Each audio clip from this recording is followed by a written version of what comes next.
Welcome to episode 184 of the weekly Shared Security Show. And joining me this week is someone who is quite possibly larger than Darth Vader, co-host Kevin Johnson. I don't even know how to respond to these things. I just don't know. You're not actually quite as tall. You're not taller today than Darth Vader, No. as I'm seeing in the video here. Yeah. You're just a little bit shorter. It's all angles. Yeah. And I will tell you that I have to be shorter than Vader because I fit in the Vader. That's true. Right? Like it's physically impossible for me to be completely enclosed by the costume and not taller and taller than it. I will also say, for the record, I am shorter than David Prowse is. For the record. Yeah, for the record, I am not quite. In my Chewbacca, I am as tall as Peter Mayhew was when he was in Chewbacca. When I'm in my Vader, I am not. Fair enough. Yeah. Fair enough. And by the way, lifts. Yes, very nice. Yeah, and so this that intro actually came from someone commented on our YouTube channel. Something like, "My God, he's taller than Darth Vader." And I responded, like, "I'm not sure what you mean. I don't get it. I don't understand." It's funny. I am sure that the person had a great reason they wrote that, and that it would be, when I hear the reason, if I ever do, I will laugh uproariously because it is awesome. Yes, but I read it and thought, "Huh?" Totally did not get it. Yeah, it's great seeing comments. There's actually quite a few comments on our last episode. So so that's great. And actually, I looked and it's actually one of our most downloaded episodes in months as well. So something that you said, Kevin, must have either triggered or... No, see, I think that's wrong. Because if it was something I said there, it would affect next week's numbers. That's true. Right? Because you don't download it because there's a good chance Kevin will say something good. Not really. Yeah. But so cool. So we got a few articles today, right? Yeah, we do. Yeah. We do. And for those of you on the YouTube channel, you're probably watching this saying, what the heck happened to the video here? But we're trying something out new with this Zencaster. So that is what's going on. This may Zoom just sucks. Be an experiment, but Zoom does suck. So, but we do have a couple episodes this week. The first being a member of, I like how they say, the secretive Senate Intelligence Committee. I don't know why I have to preface that with secretive. I think we all know better. Has given some advice that I guess he's been given advice from, ironically, the NSA, which I find this completely fascinating. Every bit of this article was fun. That to prevent, your phone from being hacked is you should just simply turn the phone off and turn it back on. Yeah. So I just want to talk about that. That's actually good advice, but... Well, yeah. Let's be very clear. I think the advice is good. I think the better advice is at the bottom of the article. And that is, if you're really worried about this, don't carry your phone with you. That's right. Like, just don't do it. And I know how. Let's be clear, right? So, when you sent me this article to review, I thought it was a joke. It's got a horribly clickbaity title. And I'm like, there's no way Tom is sending me this. There's no way. I clicked the link. I admit it. If you ever want to fish Kevin, get Tom to send the link. And I read the article, and I will also say that every bit of my being rejects the idea that I'm taking technical advice from any person in Congress. Tell us how you really feel. Like, wait a minute. This is who we interviewed about this? Like, hey, how to protect phones. Let's ask the guy that takes out the trash. I don't get it.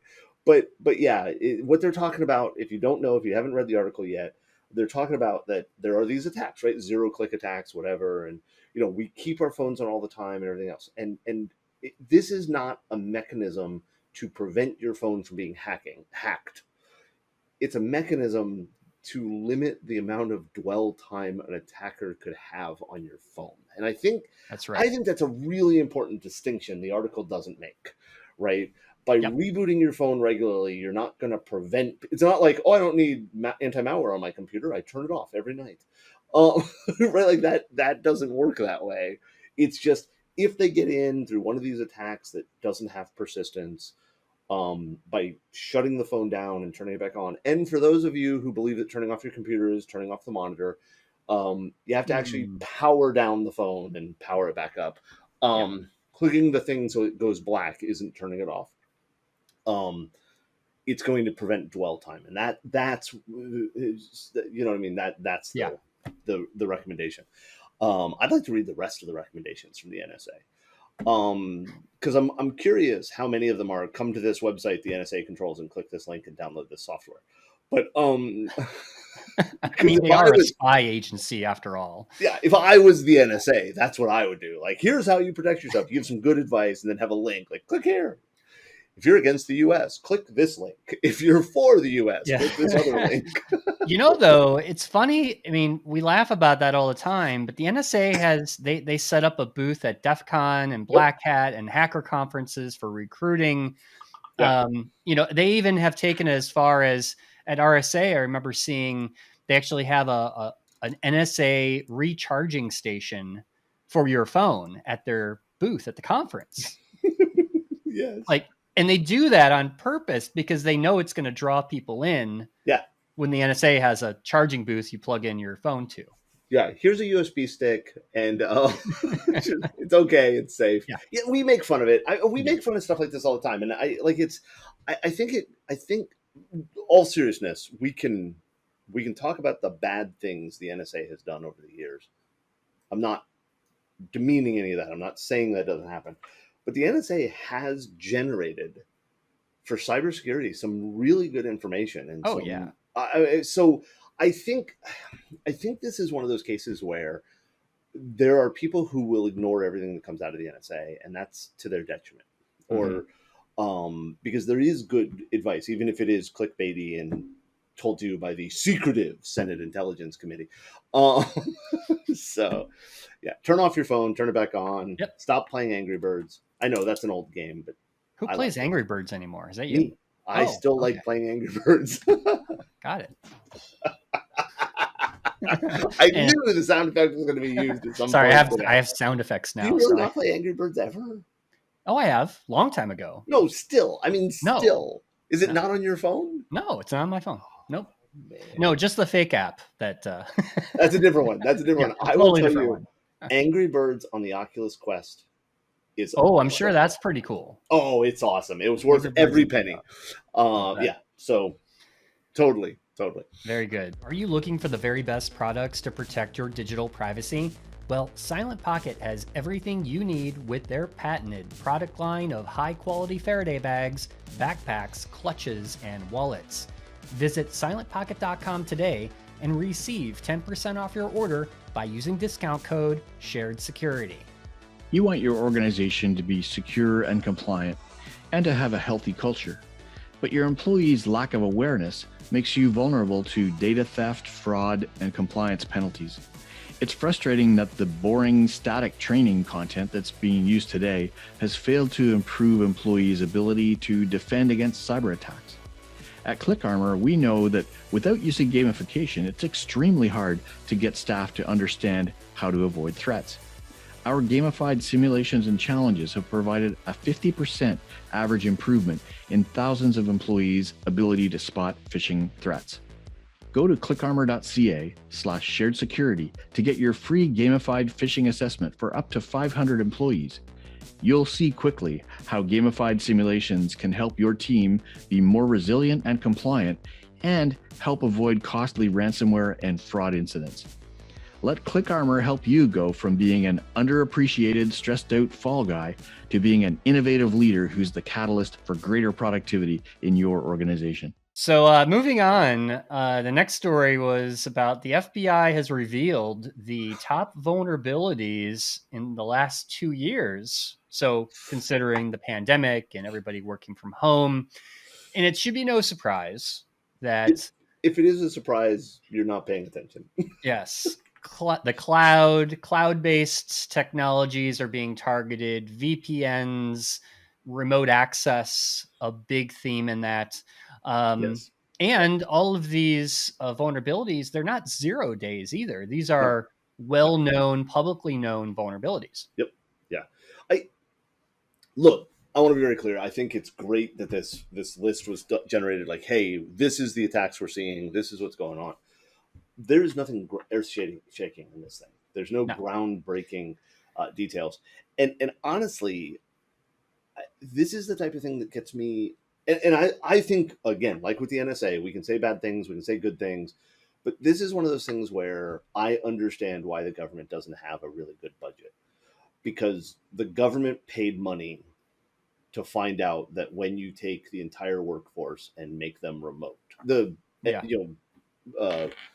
office workers, not, obviously not the entire workforce, but you make them remote, that means that the attackers will target the remote access things. Mm-hmm. But articles like this, research like this, papers like this always make me think, I'm so glad you solved all the real crimes that you did to do this. It's so stupid to me. Yeah. But I'll flip that around. Those patches aren't applied because people don't realize they're important, right? So maybe that's right. Okay, I'm almost definitely wrong that we do need stuff like this, because you and me yelling "patch your crud" hasn't solved it for everybody. I doubt this will, but you hope there's a bigger push because of it. Well, they did also, post some mitigations and details of that, which, I mean, one of the mitigations obviously is just patch. The biggest one. So it's good that they do this, but I don't know. And let me be very clear. We're going to have a very similar conversation on the next article as well. We may have a similar conversation. So let's jump to that, because this one is fun. The title of this article: "Hackers Pose as Flirty Aerobics Instructor to Target Employees." Of course, the first thing that comes to mind is fake profiles. Robin Sage from back in the day. Our Screwcon talk of fake Jessica Biel. To me, I hate to say it, I read this article as marketing for Proofpoint's system. Oh, and only marketing as for Proofpoint system. Proofpoint detected this fake Facebook profile. Let me ask you, why has Proofpoint not detected any of the Facebook profiles I use? You have hundreds. Right? No, I have thousands at this point. This is an ad for Proofpoint. It is an ad for Proofpoint. It's an ad for Proofpoint. I know I just said it 3 times in a row, but dang it. And it's Proofpoint finally caught up with 2006, 2007 DEF CON and said, we should write something about that. Look, let me be very clear. And this is probably inappropriate. It's probably not something I should say, but I'm going to say it. If you're the type of person who falls for the flirty aerobics instructor profile on Facebook, you are not the type of person a flirty aerobics instructor would approach. Okay, right off the bat, if you're the person who falls for this, you're an idiot. Okay, come on. This random woman in a leotard from England wants to ask me questions. It must be because of my neck beard. It's totally legit. It's totally legit. You're a jackhole. Done. Right? Then on top of that, you work for a defense contractor at any level. I understand it says they targeted smaller so they could get into the bigger. Yeah, we've been doing that since 1863. But this is not new news. And I get it. We do. I mean, seriously, that's what we do. We go after the small organization to get into the bigger organization. Absolutely. But again, if you work for a defense contractor and you're on Facebook and you're clicking Excel spreadsheets from flirty aerobics instructors from England, you should not be a defense contractor.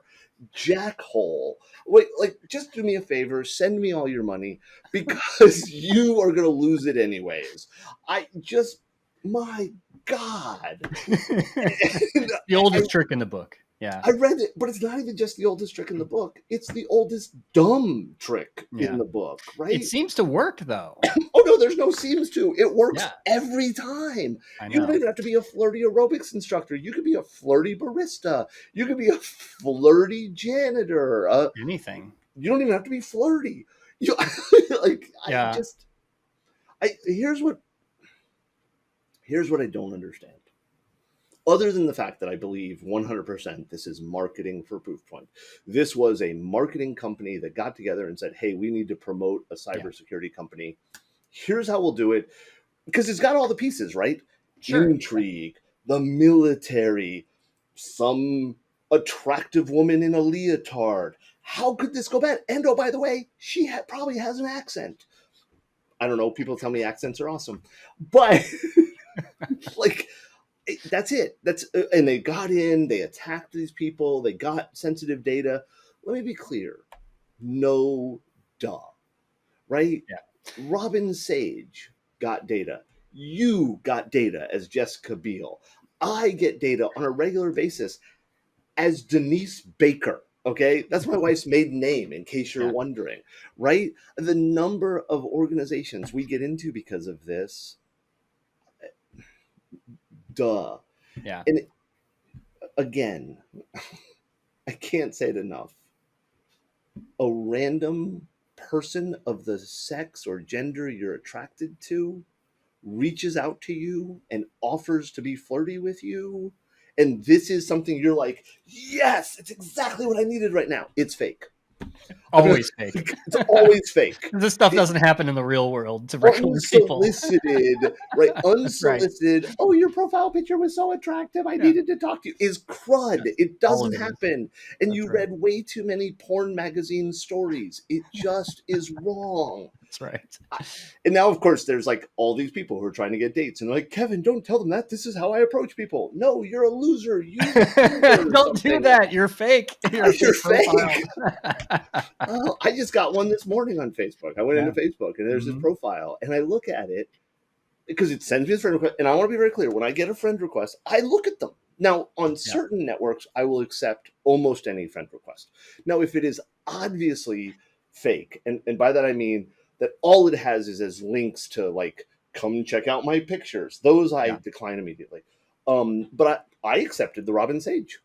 I didn't accept it because I fell for it. I accepted it because I accepted all requests at that point. And which I'm not saying I wouldn't have fallen for it, but I'm just saying, right? I look at this profile.